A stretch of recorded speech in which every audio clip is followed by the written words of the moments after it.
Why do we talk about women entrepreneurs also being mothers? We never talk about male entrepreneurs being a dad of 4. Perhaps because there's more expected from women and mothers, more pressure. Carly is a mother of 3. She also runs a fast-growing law firm across the country from the sunny coast of Poole in Dorset. She's a grafter, someone who gets stuff done and someone I admire greatly. Your Honour, may I call the next guest to the stand?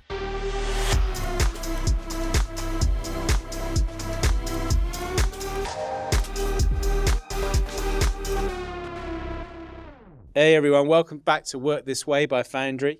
We're recording today in FOUNDRY Poole in Dorset, and we have the lovely Carly Jermyn. Hello. Hey Carly, how you doing? I'm good, thank you. It's great to have you on. Thank you very much. Carly, tell us a little bit about you. So Poole's always pretty much been home. I did escape a little bit to Wales for university. This is where I grew up. It's where my family's from and where I came back to, and I couldn't imagine living anywhere else. And actually, I think as we got older, it ventured more towards Bournemouth, and now everyone's retreating back to Poole, which is cool. And like this place, it is on the up. It feels better. For you, the dolphin was the centre of your universe. Yeah. As a teenager, right? Yeah. Yeah, and even younger than that. We were allowed out younger, weren't we? We were Right. kids. Getting on the bus from Broadstone, coming across to Poole. And my parents had businesses in Poole as well, down at the end of the high street. And Right. we had loads of different businesses. And I was sort of kid that rolled my sleeves up and got involved in them. We were down there. We had pizza restaurants, donut shops, arcades down there. What, your mum and dad? Yeah. Yeah. Right, yeah. okay. Yeah, my dad's sort of On the person- quay? just at the end of the high street down Yeah, there. yeah. For a long So time. were you playing on these wooden animals that I hear Yes. lots about all the Yes, time? love those. Absolutely brilliant. Those are the days, aren't they, when you could just go shopping, leave your kids to play with wooden animals and hope they were there when you got back. Yeah. The good memories. dolphin hasn't physically changed, No. but the dolphin itself is not perhaps a retail centre anymore. No, It does so much more. Where'd you go to school? What was your first job? So school was Caulfield's over in Broadstone. My first job, I worked for my dad in various businesses. First one would have to be helping him out in the donut shop. We had a Dinky Donuts down Right. at the end of the high street. I've done loads with my dad though. He's the sort of person who's had loads of business over the So years. he's a serial entrepreneur. Yeah, he's hung up his boots now, and he's made money, lost money, and he'd try anything that he thought was worth having a go at and making money. This is like 80s, 90s, Yeah, early 90s. yeah, they lost everything, and I think I've learnt that. And it's even with your own business now, you are on that roller coaster, and you've got to get comfortable with riding it, and you have to be comfortable with the fact that it could all disappear overnight. And they did. They lost everything in the 90s and had to start again. Yeah. And they did. You can. Carly, it's really great to hear about those early years working with your dad.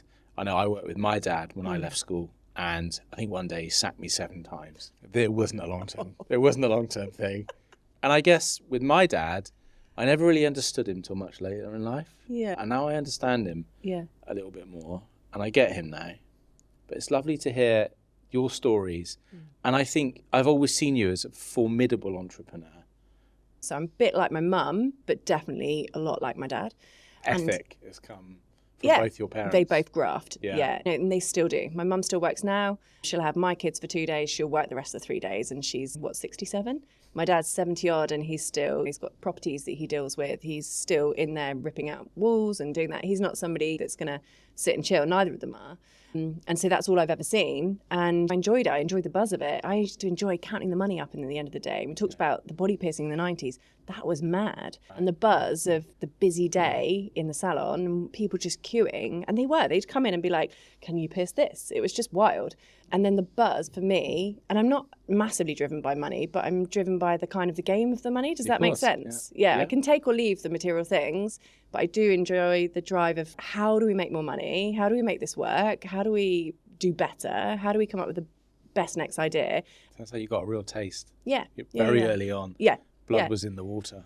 Carly, 90s, school, you left school and you went off to Wales to uni. Yep. Escaped off to Cardiff, which I loved. I think for me, I looked around, I got into Bristol, which in theory on paper is a better university. And I went to Bristol coming from Poole and was like, a bit grey for me, a bit too much like a city.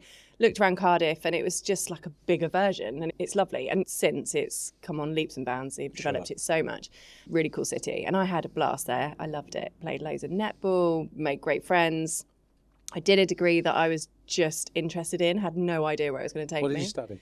criminology and psychology. Wow. So it was cool. I had some really interesting lectures. I had one, I remember he'd worked with the Krays, Al-Qaeda. It was like 3 years of just being fascinated and learning. And then I thought, what am I actually going to do with this? Where do I go now? After Cardiff, came back here and did a law conversion, they call it, which is basically a law degree in a year, which is intense, to say the least. Remotely? At Bournemouth, no. At Bournemouth, Yeah. So that was an intense year, but it was cool. Yeah, managed it and decided, law's for me, and that's where I want to head. First job in law? I worked as a legal secretary in Camper Cliffs, ironically. Okay. The village? Yeah. Wow. So going full circle, I wasn't a very good legal secretary, I can imagine. I'm just not good at admin. I'm definitely a big picture lawyer as well. So, doing the admin was not for me. And I think I no doubt called her, gave her a massive headache, I think. And I remember saying to me, why don't you just go off and be an estate agent?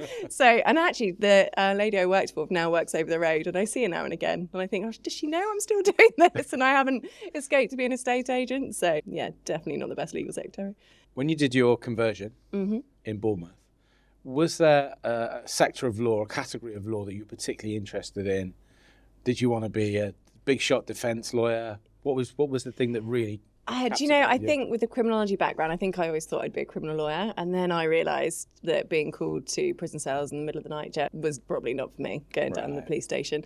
And I am somebody who absolutely loves a challenge. So I think I just probably picked the area that I thought was the hardest. So I went for litigation. And for me, litigation it's almost like a bit like sport for the brain, because there are two sides. But yeah, that kind of buzz that you get from litigation. And I quickly knew that I would be quite bored if I was sat doing certain other areas. Certainly couldn't do family law with divorce. I don't know if maybe it's because my parents are divorced. I think I'd probably have too much of an opinion about that sort of thing. And dealing with children, that sort of thing, I think would be, property. No. I've done that. I did that for a long time, actually did non-contentious property, so doing transactional work. And actually it was a good grounding and I did a lot of that. It wasn't for me, and litigation was always the one that was, Carly, for our members and listeners, break it down for us. What is litigation? It's a dispute, it's an argument, so it could be anything. And I do a lot of property litigation. Two parties not agreeing, they could be miles apart or they could be just a little bit apart, and it could be over a sum of money owed, over a contract, whether it's actually owed. So historically I've done things like boundary disputes. Where's the boundary between two pieces of land, for example? Carly, you're a terrible legal secretary. Yes, yeah, hoping I was going to be a better lawyer. Clearly you wanted to be a lawyer. Yeah. That was the end game. Yeah.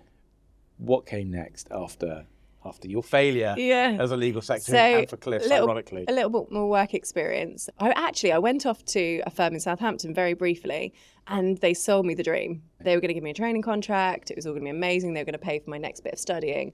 I got there and it was a nightmare. It was an absolute nightmare of a place. And I lasted about 3 months and realised this would not be good for my career. So off I went and I self-funded and went back and did my final year studying. And then the next massive challenge that law students face is getting a training contract. So I managed to apply for 2 training contracts locally. I got offered both, so I had to quickly pick between one and the other. One didn't start for a year, but it was the better firm. So I thought, you know what, I'll go for that. And I remember the managing partner said to me, why don't you just go off travelling? And I thought, it's a good idea. I have no money, but not afraid of hard work. So I worked and squirreled away some money and off I went and did some travelling before I started my training contract. So you essentially got your second term from BU out of the way. Yeah. Second term from BU out of the way. Last bit of freedom before knuckling down. Yeah. And what sort of age was that then? So I'd have been 24. 24. Yeah. So we get to about 24. Yeah. And it's time to get real. You've got a position. What happens next? Did you take the position? Yes, took the position and then decided find a little blowout before life gets a bit serious and you've got to go and put your sensible head on and be a lawyer, and went travelling. Where did you go? Africa? Did South Africa. Yeah. We did some of Asia. So I went back to Thailand, which is quite cool because I went there when I was 16. So then to go back that time later changed massively. So much, yeah. And I think if I went again now, I'd be shocked again how much it changed. Vietnam, which I think was my favourite. And then Australia, and which I had been to previously as well. Travelled around a bit for Australia. Travelled a lot of ground in 4 months. What point did it dawn upon you that actually, I might need to row my own boat here? I could do this myself. Yeah, I think traditional law firms are run a certain way and they always have been. And I think in partnerships. Yeah. And I think obviously you're given your work, you're paid your salary, which is cool. That's fine. And I think I had mild frustrations when I was working. I'd come up with an idea and it'd just be hard to make that change. And I didn't have the control over it. It was somebody else's baby. And I'd be thinking, I think there's a better way you can do this, or a different way. Let's not say better, a different way. And then, so sort of few mild frustrations, I think. And maybe that itch of having worked with my dad all of those years. Counting the money. Yeah, and it being somebody else's money. And then I had my first child. And in reality, I looked at that and thought, I actually don't know how I can go and be the lawyer I want to be and the mum I want to be. So why not take the risk now and do it for myself? And in a way that works for me as a mum and as a lawyer. That's what we did. That Woodstock is co-founded, you and Tamsin, you go out there, 2 different skill sets. Yep. And you go after the market. Yeah. Tell me about your first few deals. That must have been so exciting. It was. Counting the money again. Yeah, I remember doing my first pitch, and it was to a huge letting agent in London. Someone had said to me, I know someone there, I know they're looking for somebody to do their landlord and tenant work, which is one of the core areas of our business. And I was like, so I made contact with them and I'm like, look, I can do this. I've just started, and I'm thinking they're going to think, no chance, love, it's just you on your own. But they gave me the opportunity to pitch to them, and I did. And they were like, brilliant. And they're still a client today, and they still send us a significant amount of work. Yeah. We go in and we do their training, regular repeat work still coming today, 10 years later. That's great. That's great. So you did all of this. Yeah. Had 3 boys. Yeah. In 10 years. Snuck them in along the way. Yeah. Yeah. And Mark, your husband. Yeah. Still hanging on. Yeah. Still clinging on for dear life. Yeah. Yeah. He enjoys the roller coaster, I'm sure. Yeah. Can't be easy. No. I do admire how you balance being a mum, 3 lads. Yeah. Mark. Yeah. Your own family. Yeah. Your dad. Yeah. Yeah. Your mum. Your auntie's in the business. I know She because is. I've spoke to Auntie Annie. Yeah. I'm sure she was emailing me trying to pin us both down at some She's point. My PA. She keeps me organised. Yeah, Auntie Annie. Do you find it tough? Yeah, really tough. It's really hard. And there's times, I think I'm better at managing it now than I ever have been, or being more realistic as to what I can manage. Years ago, I think I'd hit a brick wall every quarter. I would take my quarterly brick wall and be like, I can't do this anymore. And it does sometimes. I go, what am I doing? I look at other people and I think, you've got 2 kids, that looks easier. And then I look at my third and think, oh no, you're worth it. He's lovely.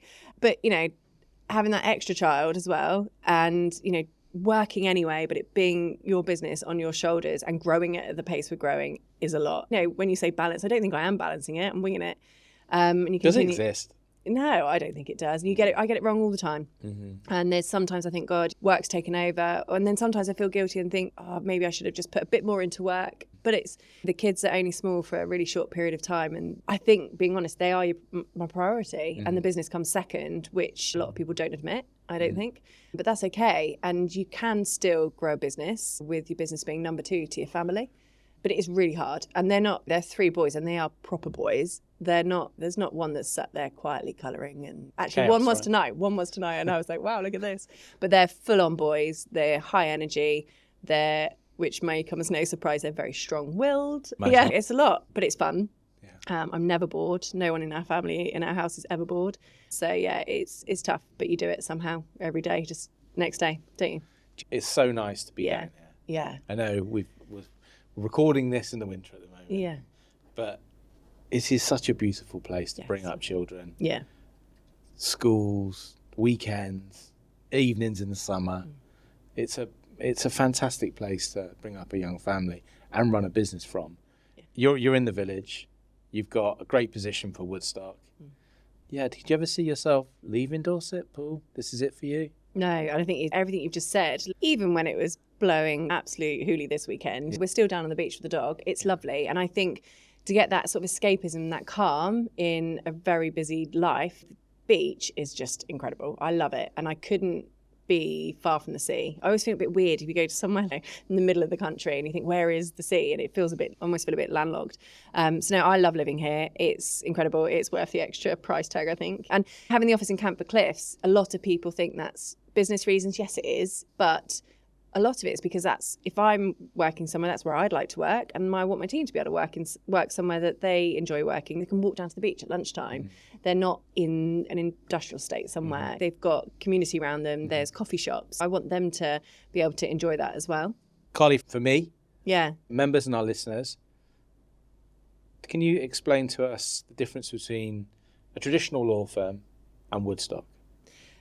I would describe the key difference for me, it's like looking at a triangle versus a ball of love. Right. But a traditional law firm is incredibly hierarchical.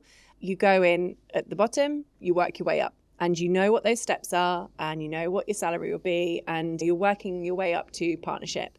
And that, first of all, is salary partnership, and then what everybody's looking for, that pot of gold at the end, is the equity partnership. But you don't really know what that looks like. It's a bit of a closed club, and people have the freedom to hop in and out of it as they see fit. This works for them. Brilliant analogy. Triangle and a ball. Throughout your entrepreneurial life, which started very young down in Poole Quay, that part of your life you work with your family, mum and dad. We touched on this before, but your Auntie Annie, who acts as your PA. What led to employing Auntie Annie at Woodstock? The poor woman is my PA, my godmother, and my auntie. She certainly has her work cut out. For me, it's all family's really important, and so are friends. I'm a very people person, and I hold people very closely. But it's also about having the right person for the job, and she's incredibly organised, and I am not. She was working for the college, a job she'd been in for a long time, and I knew I just needed somebody who would come in, roll their sleeves up, and also be that warm person in the firm. Like, our culture is so important, and I didn't necessarily want to bring people in that had come from traditional law firms. I wanted to make use of people that had been in other environments, because that continues to be what makes us different. Is Auntie Annie is she in Camphor Cliff in the Yeah. in the She's in the office? Yeah, she's in the office. She works from home. Like a lot of people do. They work from home or they're in the office. But yeah, we get to work in the same building, which is really nice. Oh, that's really nice. That's really nice. And your mum drops in. Yeah, my she's incredibly, I use the word incredibly a lot, don't I? Yeah, it's incredible. A really good resource makes her sound really dull, doesn't it? Thanks, Mum. Yeah, she's a very bright lady. Yeah. And I think I have imposter syndrome a little bit, because I look at her and think, you're so clever, and I am not, and I am winging this, and people think I'm smart, and I'm not. And you're actually the smart one. And she's run businesses with my dad, and she's also had her own. If I need something proofreading, or when I wrote my business plan, she's the one I'll sit and go, can you look at this for me? She's written loads of business plans, and she won't fluff it for me as well. She's quite tough with me. She'd be like, so you run things by your mum a lot? Yeah, of course I do. Yeah, a lot. Yeah, I wouldn't necessarily run that by my dad, interestingly, despite the fact he's had his businesses, because he's the ideas person. He's the person who gave me the drive to follow my ideas and go for it. Mm-hmm. Whereas you also need the people that can dot the I's, cross the T's. Great idea, but let's work through the strategy. Cool. And I think I can do both, but it's good channel the energy. Yeah, you do. Yeah. Sense check it. Yeah. Or, That's great. It's so nice to hear that's working out for you with Auntie Annie as well. Carly, Woodstock is expanding quickly. Mm. I can see the number of consultants that are coming on to the platform. Yep. Sorry. The ball of love. The ball of love. Yeah. No, that was what I was saying. It was intentional. Yeah, it was intentional. So we'll cut a ball of love. I know that you're working with us at Foundry in a relationship which could put Woodstock locations across the UK. Yeah. Which is really exciting for us. Yeah. And hopefully we can work on that in 2025. You're growing quickly. What are the challenges on your time as a boss when growing at this pace? It's hard. Sometimes you feel like you're spread too thin, and every day you leave going, I didn't get to that. But sometimes you've just got to go with what needs your attention the most on that particular day, and it is a day-by-day thing. I should sit here and go, no, I have a strategy, I have a plan, and I do, but it always falls by the wayside. And I described it to somebody. Everyone talks about being in business like a roller coaster, and I feel like at the moment and now and again it's like a bucking bronco on a roller coaster. It can be that wild sometimes. Yeah. And sometimes I wish that I could go, I'm just going to leave it there and just consolidate it. Pick it back up again in a couple of weeks. Yeah. But no, even just the business as a whole, could I just leave that there? But I'm just not that way inclined. And if you see new opportunity, I'm the person who has to go for it. And I constantly am like, what about this? What about that? We could do this. And it is really tough. It is really tough to and I know it's tough to work with me as well. I'm aware of that, and I've learned that. And I'm really fortunate that I've got some really amazing people by my side that, are everything I'm not. They don't come up with ideas. I don't need anyone else to come up with ideas, but they all tell me that's not a runner, or but give me 6 months before we can even look at that. So it's making sure you've got the right people around you is really important. I think that's the biggest thing I've learned, and finding those right people, taking care of them, and working together in the same direction. What are you watching? Again, mind-numbing stuff. Although still the criminology stuff comes in. I do a true crime type thing. I don't know. You're not a Suits person, right? No, Suits. No, Suits. Like shop, right? Yeah, but also the stress. They messed up every day and it was okay. And I'd watch it and I'm like, this is never happen. anxiety inducing. So no, definitely no Suits. I struggle to finish anything when I'm watching. I have to admit that's a bit of a problem of mine. So I bounce around watching a lot of things. We've touched on work, play, life. What's your trick? I don't think I've nailed that yet, but I do think it's really important that if you're at work, you're at work. And if you're with the kids, you're with the kids as much as you possibly can. Yeah. And the phone is a disaster because that sort of starts blurring the boundaries. And if the kids need me and I'm at work, then, they are my priority. I think I've really struggled to take a day off. And what I've learned is, and I want to be able to make sure I can afford this in life, for me, the only way I can actually relax is to leave the country. Because if the kids are at school and I take a day off, unless I'm doing something with other people, then it's really hard not to be drawn into your fourth baby and check they're okay. Of course. Carly, I love the story about you coming in on the bus from Broadstone when you was a kid to the Arndale Centre, now the Dolphin, and the wooden animals. We mentioned the Clipper. Yes. And you came in today and you noticed the Clipper was still there. Yeah. I presume that was there way back when. Yeah, it was. I remember you'd get your money and be like, we're going swimming. And I was not allowed to hang around the Arndale Centre. So you'd be like, no, we're just going to go swimming and we'll come straight home. But we'd go swimming, quick dip, then we'd be off into Clipper and wandering around, maybe causing a bit of trouble in the Arndale Centre. So yeah, mad that it's still here. It's brilliant.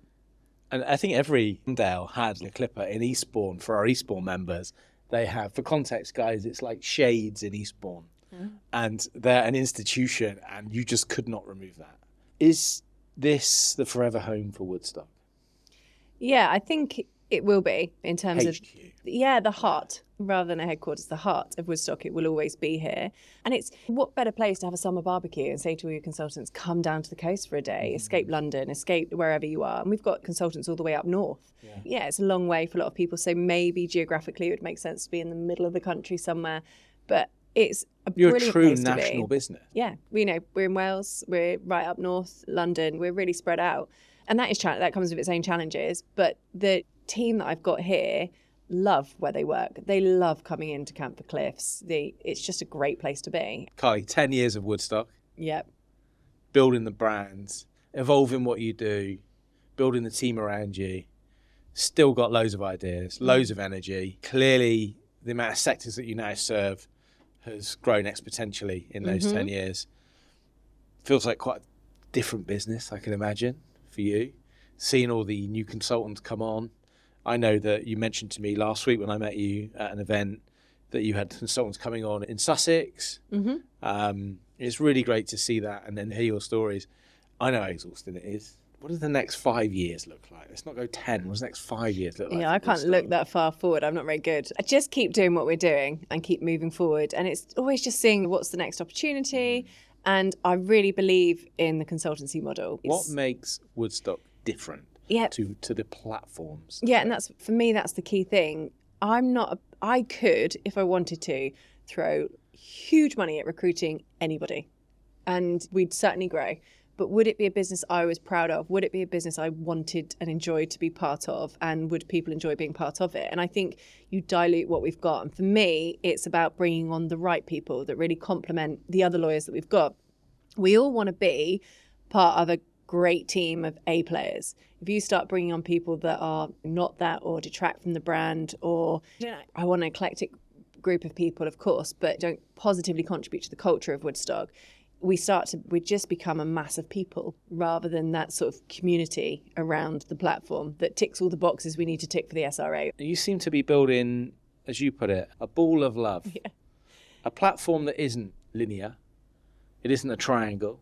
There's no mysterious equity partnership at the top of it. That's my perception. Thank you. And that's nice to hear because it is a business. We are still running a business. But to me, that personable, aspect, the business having a heart and how you treat people to me is really important. And then that perpetuates through the business. And like I say, it's a more enjoyable business to run than that cutthroat bill situation. It's lovely if everyone is billing loads. We all get buzzed and excited by it. But we get buzzed and excited together, which is the difference. Carly, can you identify that moment where you pivoted away from property law as Woodstock Property services Yeah. to Woodstock as a consultancy platform? Yeah, I just think I realised that the key thing was how we were structured and how brilliant that was and how energising that was for lawyers, no matter whether they were practicing property law, employment law or private client, family lawyer. All of us can just have that control and that freedom. And it works for everybody. So it didn't need to be just property services. We could invite other lawyers that were practicing in other areas and they too could, build their own little businesses with us under Sphere. Carly, thanks for joining us on Work This Way. Really appreciate you coming on. We could talk for hours. Good. We're recording this late. Thank you. How can members and listeners support you? And how can we get in touch with you? Google us, find our website, Woodstock. legal services, and find myself on LinkedIn as well as a lot of our lawyers, and support those lawyers because actually they've been really brave to take the leap and they're good lawyers, and to support them as individuals that are really good at what they do. And if there's people out there thinking, as a lawyer, is there a different way to working in this traditional law firm model? Am I brave enough? Just be brave and take that leap. We've all done it. There's now 56 people that have done it before you, more coming, and just believe in yourself is what I would say to those lawyers out there. Believe in what you are able to do as a professional, as an individual, and come and have a chat if you're interested. Carly, brilliant chatting today. Thank you. Again, really appreciate your time. Thanks for coming on Work This Way.